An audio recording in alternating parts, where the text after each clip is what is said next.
இணக்கமான எண் அல்லது நட்பு எண் அப்படிங்கிற பார்க்க போகிறோம். இணக்கமான எண் அப்படின்னா 2 நம்பர் கொடுப்பாங்க.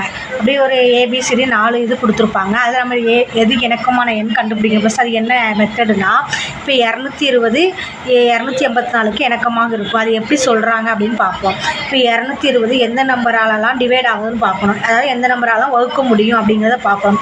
220 வந்து 1வது டேபிளால் வகுக்க முடியும், 2வது டேபிளால் வகுக்க முடியும், 5வது டேபிளால் வகுக்க முடியும், 10வது டேபிளால் வகுக்க முடியும், 11ஆலையும் 220 வகுப்படும், 20வது டேபிளாலையும் வகுப்படும், 22வது டேபிள் வகுப்படும், அப்படியே 44 வகுப்படும், 55 வகுப்படும், 110 வகுக்கப்படும். அதுக்கு மேலே அப்படி போகாது. இந்த இவ்வளோத்தையும் ஆட் பண்ணால் நமக்கு என்ன நம்பர் வரும்னா 284.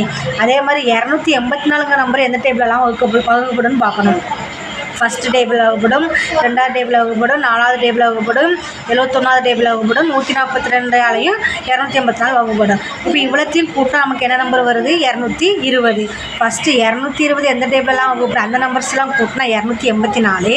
284 எந்த டேபிளால் வகுப்படும் அதை கூட்டினா 220. அப்போ 284க்கு 220 வந்து என்னது இணக்கமான எண்.